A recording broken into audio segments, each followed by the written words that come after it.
Welcome to Demond Does the 6 questions, where the same 6 questions can tell a unique story. I am your host, Demond, father of 2, husband of 1, and leader of this here Demodcast. Now, this week is a special week because for the first time, we have a return guest. My next guest got married at a Renaissance festival, once suggested that a National Teachers Holiday should include discounts and cookies, and is back to talk about her upcoming novella, A Theft Most Foul, from Mocha Memoirs Press. Give it up for Nicole Kurtz.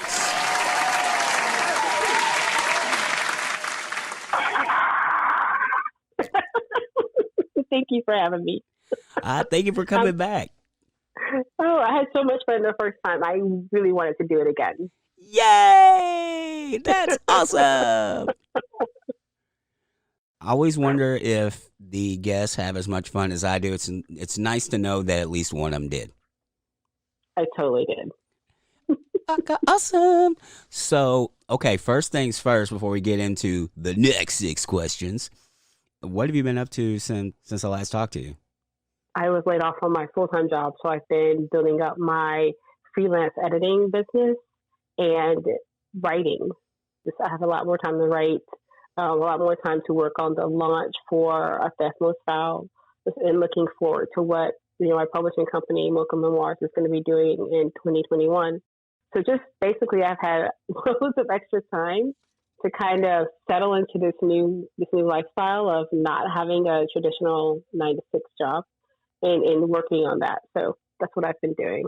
And then, of course, there was like the holidays in between that. So I've been eating like crazy. That's pretty much it.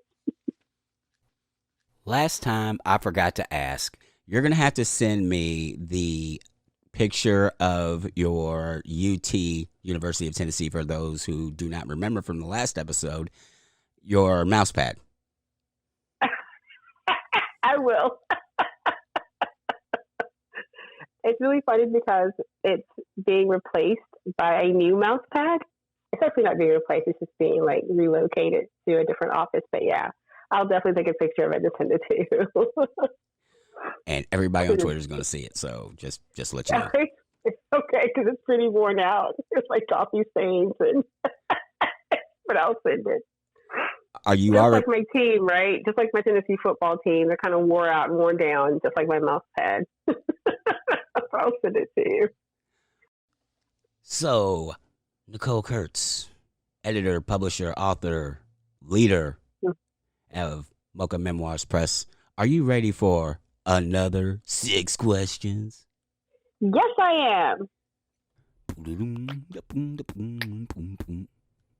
Question number 1. If you had unlimited funds, what would you create?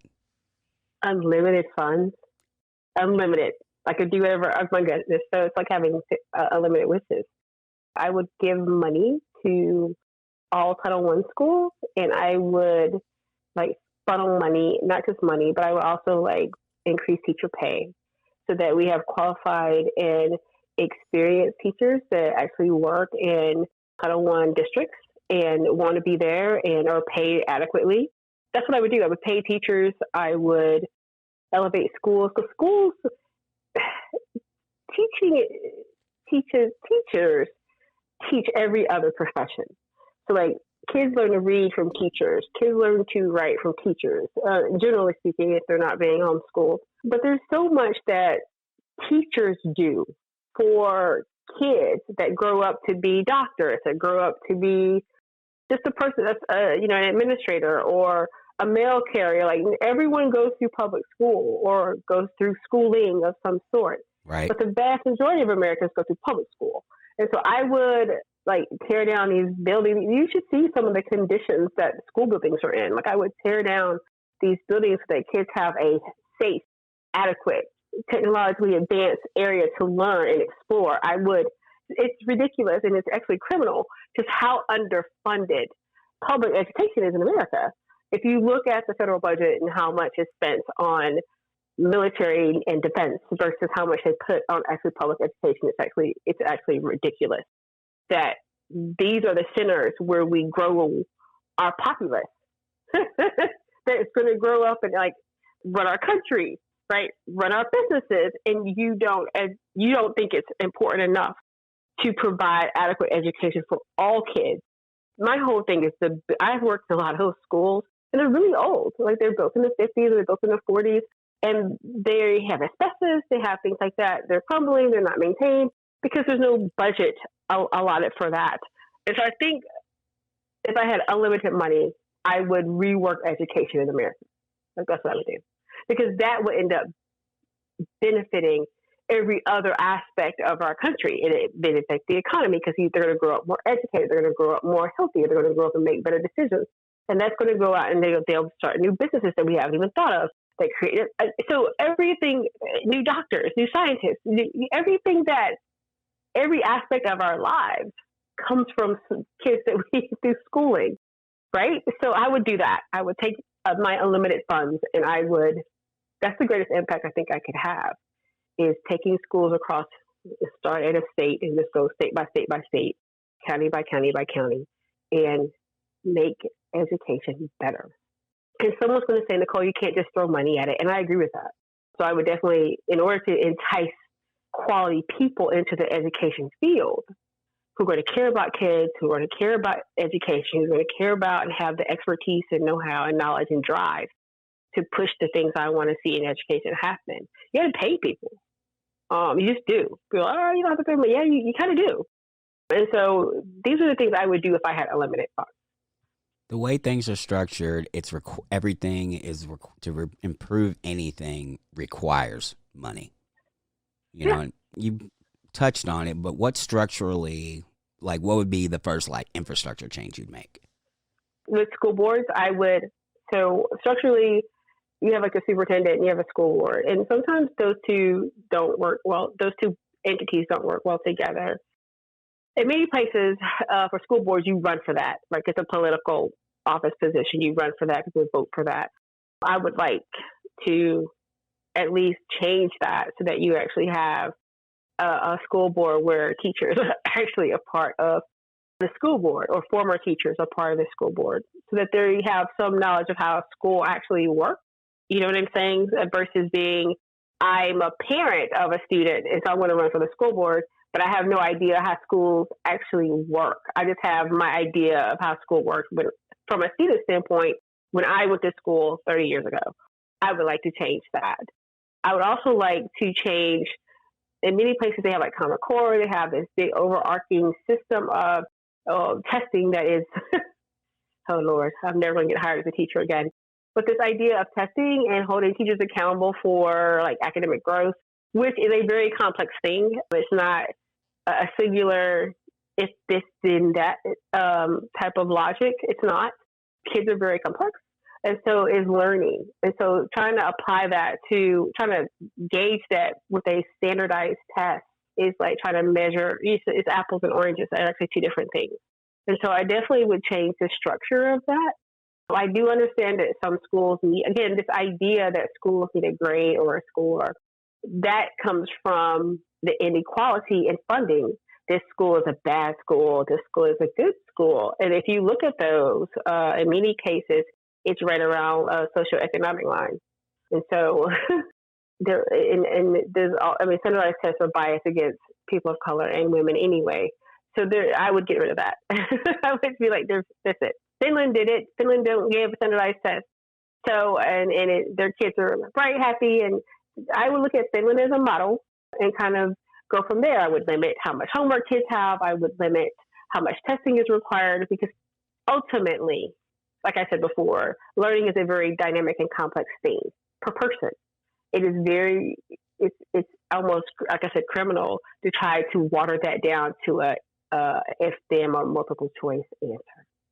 We spend most of our time as adults, we were talking about this earlier, being in the grind and messing up and all that other stuff, you know, and then you have all these things banking on one day, and all that test really means, and this is just my lay opinion, is how well you were able to regurgitate the information that day.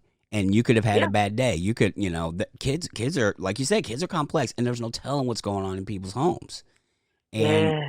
and you add that on top of all this pressure, and it's weird that we're putting all these soapbox time. That it's weird to me that we're putting all this pressure on the children on whether the Mhm. teachers are doing a good job or not. And honestly, I had kids come on exam day. I mean, it's not exam day; it's usually exam week. They on that particular day they didn't eat breakfast. They're exhausted because their baby brother was up all night crying. They are hungry, and these tests are like 2 and 3 hours long. And so it's hard for adults to go sit for like an SAT or an LSAT or whatever for that particular time limit and stay focused. And we are like functioning adults. I taught high school, taught middle school. And so you're asking my 6 to 12 kids, because they're still kids, to do that. And they can't have, and in some places they can't have water because kids are taking water bottles in with answers. And so now they can't have water. They can't get up, and stretch except for every like hour. It's very problematic. If I had violence in my home, even if I had a great home and just that night I had a nightmare, so I'm groggy the next morning, I'm not on my P's and Q's. I'm not going to do well today. I have seen teachers who've been reprimanded, who lost their licenses, all because of their test scores. And I just think that's crazy. You have taken my career and my livelihood based on what kids did this one day. I would change all that if I had unlimited funds. I would take there'd be no testing. We'd have a model like very similar to Finland.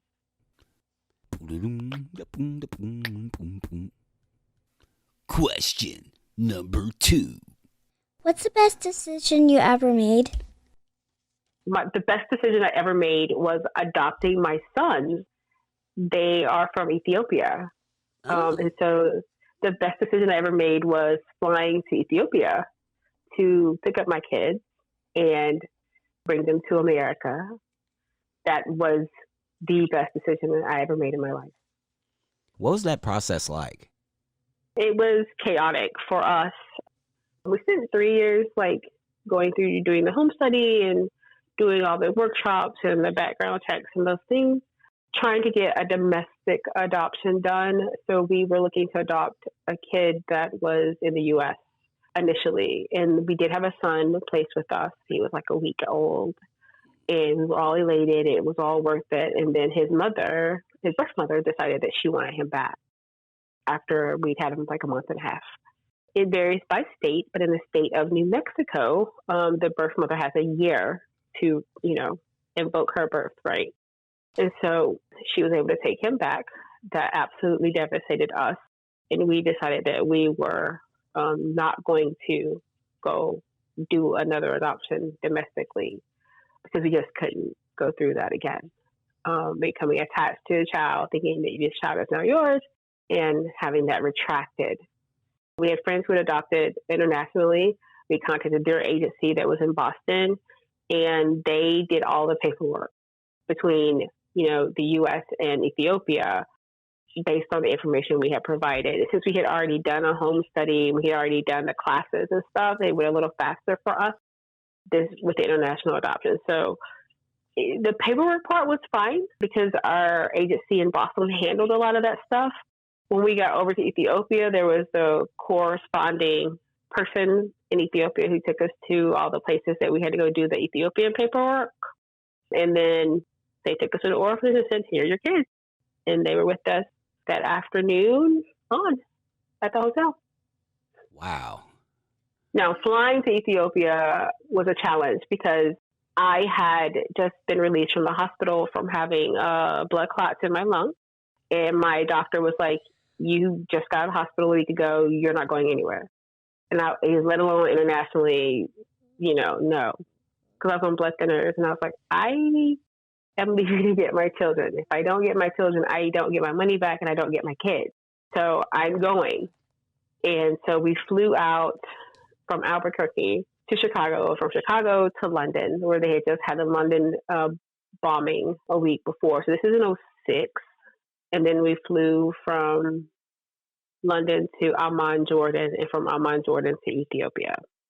And it was my first time ever being to Africa, any country in Africa. And it was amazing. That is freaking awesome.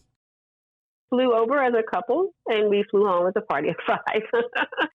And it was interesting because my older 2 boys spoke Amharic. They did not speak English. While we were in Ethiopia, we had a guide. His name was Job, and we had another travel guide. His name was Caleb.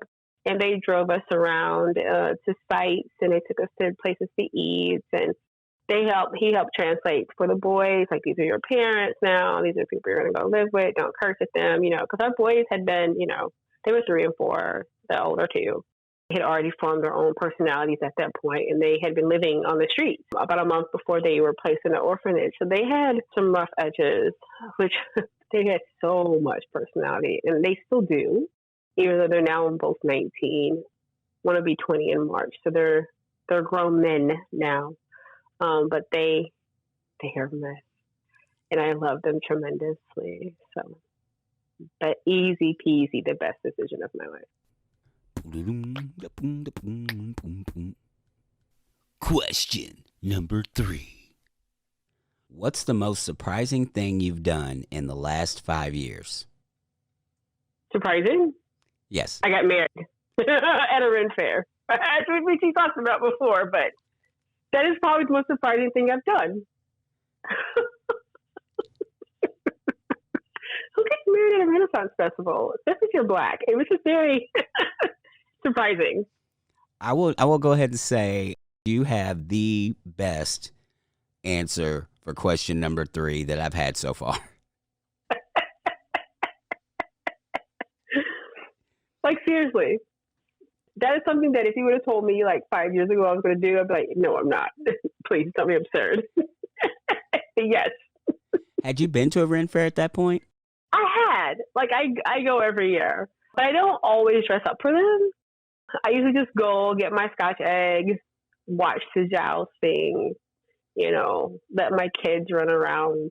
I knew what it was. And as a teacher, I had taken kids there because they have like Kids Day, Student Day. And so I've taken my kids to the Renaissance Festival because I taught British English in high school. And so I'm like, you got to go to a Ren fair to get the experience of some of this stuff. We were reading Shakespeare. They didn't understand. So I'm like, let's go to a Ren fair so you can see costuming and jousting and medieval stuff. And so I have been, but again, it's like an amusement park. You don't think you're going to get married at Six Flags either, right? You just, it's like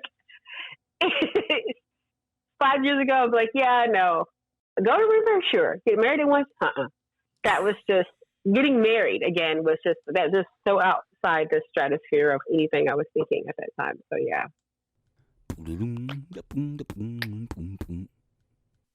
Question number 4. What makes a date complete for you? Okay, so I haven't dated in like 4 years. So I'm like, I think what makes a date complete for me is after the meal, the movie, the walk, whatever the actual main event is. What makes a date complete is the parting, when there's a promise to either call or follow up or let's do this again, or this didn't work tonight, whatever the case may be. But the feeling of completeness comes with the end of the night or the end of the day or the end of the event, and the desire to either that was well worth my time or this is something I want to explore. Like the end event, that this is something I want to continue, or this is something that was worth it today or good today or tonight, or that was nice. That makes a date complete for me, with the promise of that I didn't waste my 5 hours, 4 hours, 3 hours, or whatever it was. That's a disruptive date. I'm like, oh, that was not worth my time. That was God. So most dates, and actually that happened with my now husband, when we were dating, the feeling of whatever it was we were doing, whether it was going to the Ren Fair or whether it was attending a book conference, that at the end of it, I felt like I enjoyed my time and it was time well spent. That made it complete for me. What would make a husband-wife date night complete for you? Dude, good food. Like, seriously, good food and good atmosphere and time. Like, so for us, when we do our date dates, it usually ends up at an Italian restaurant. And that's it. Why? Well, we have a favorite one that we go to, which ironically is by the Renaissance Festival. So it's like, yeah. So it's a great place. It has a great atmosphere. But if we're both like not on our phones, we're actually fully engaged in each other, and it's really great food and we're really into each other, and the atmosphere is great. That's a good date night for us. But if we're crabby, or if one of us is like on our phones all the time, or is distracted, that's not a good date night, because the whole point is for us to be in the now with each other. Because the daily life of being married, you don't get that all the time. And so that for me would be, so we usually go out for movies, or we go out, well, I can't go to movies anymore, but back in the before times, we would go out for movies, we would go out and bowl, we would go bowling, we would go to get a nice dinner. Sometimes we would double date with other friends of ours, and that would also other couples of ours. It should also be, again, another good double date night, because now we're not just being present with each other, but with our friends too. And it's usually a good time of reminiscing, or, just being comfortable around people that you trust and you love, and enjoying, again, that atmosphere. And for me, it always comes down to food. The food is crappy, it'll ruin things. It's going to be crappy. Reminisce on the love we have. Sorry, I couldn't resist. Yeah. So, she thought that was funny too. That's brilliant.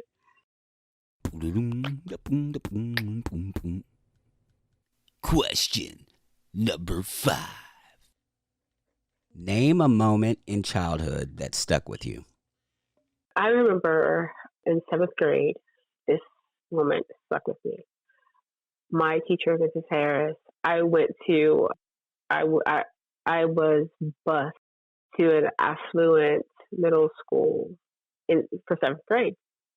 And I didn't know anyone, because it was in a neighborhood far, far from mine, where I lived. And so I was new.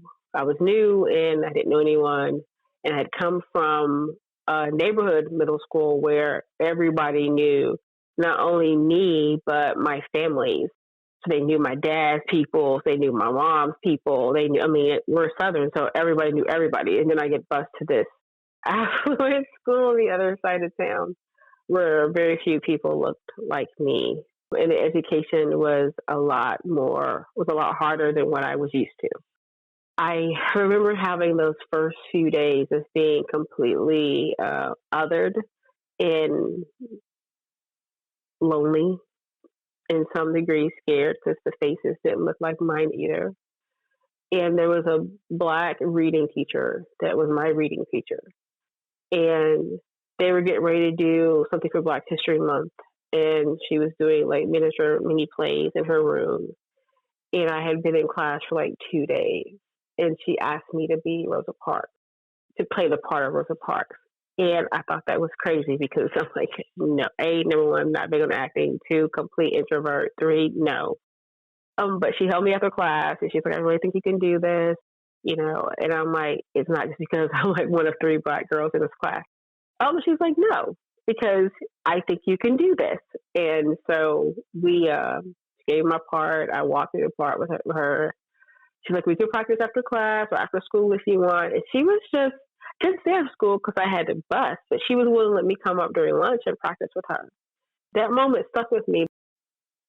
I felt seen, that someone saw something in me that I didn't see in myself.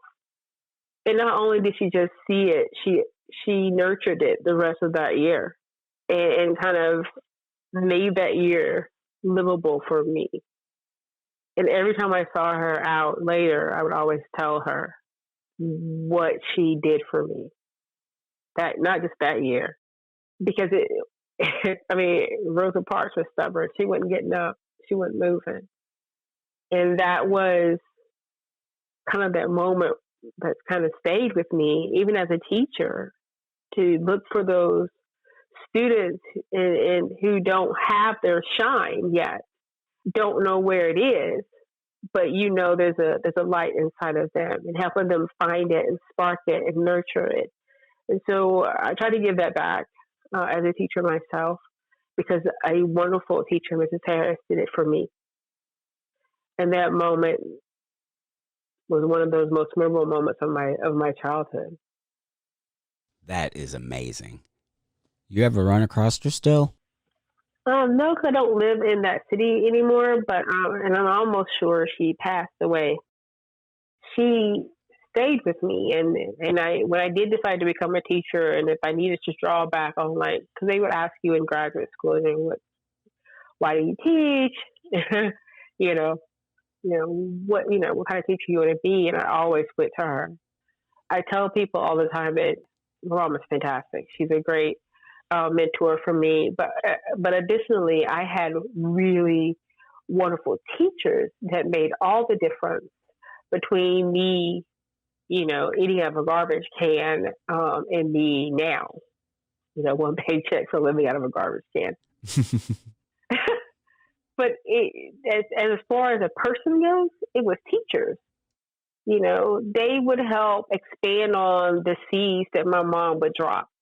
Because my mom only knew so much. But teachers that took an interest in me as a person, not just a number in their class, they really made a difference in who I became as an adult.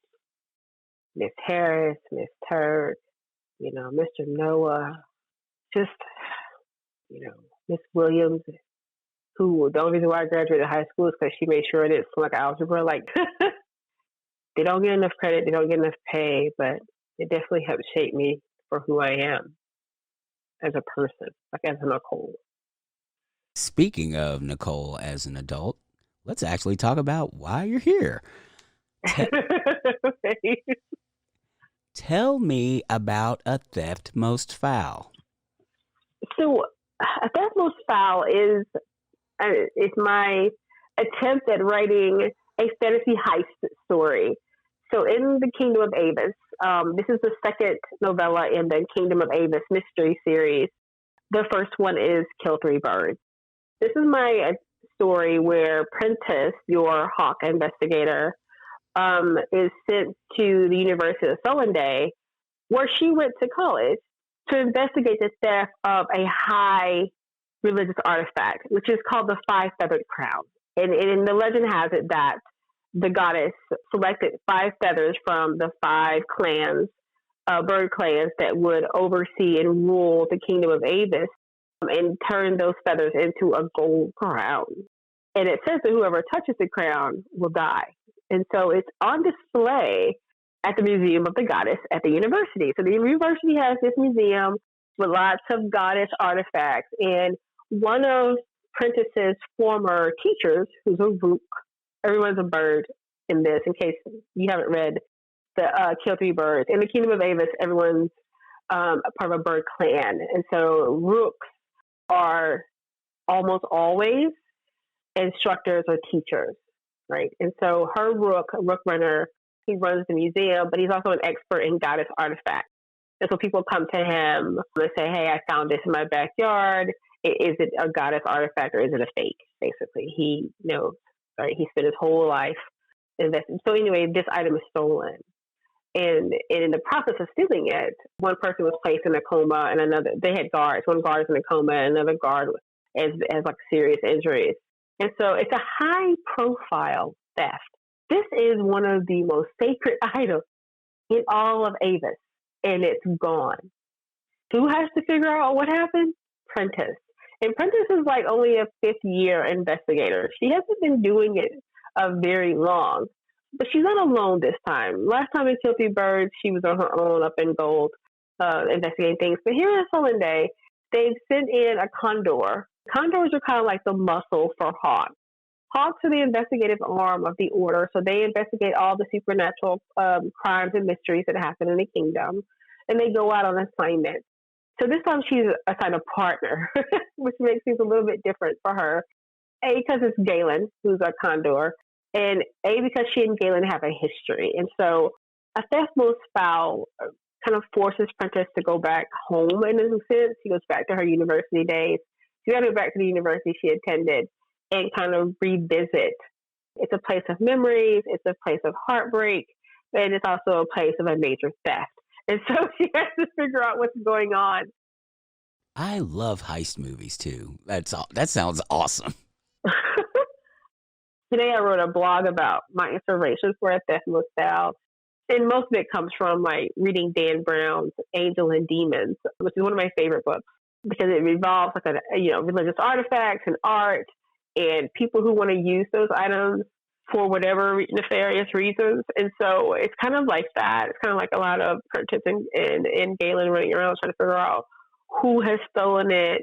Basically it's a whodunit, but I like the fact that like Kill Three Birds is about like a serial murder.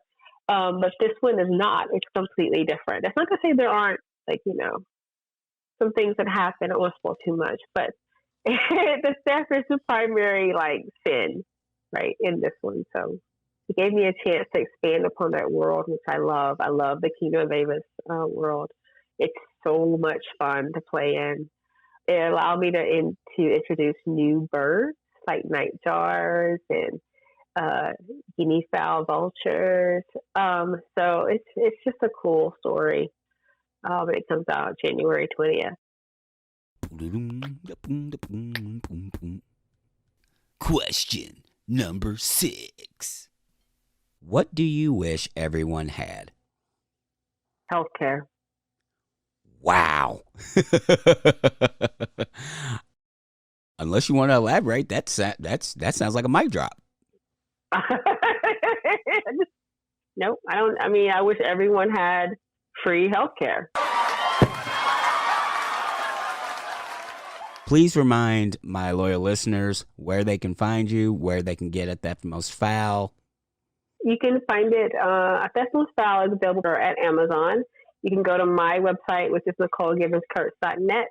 You can find me on Twitter at Nicole G. Kurtz and on Facebook at Nicole G. Kurtz as well. So thank you for having me today. It was so much fun.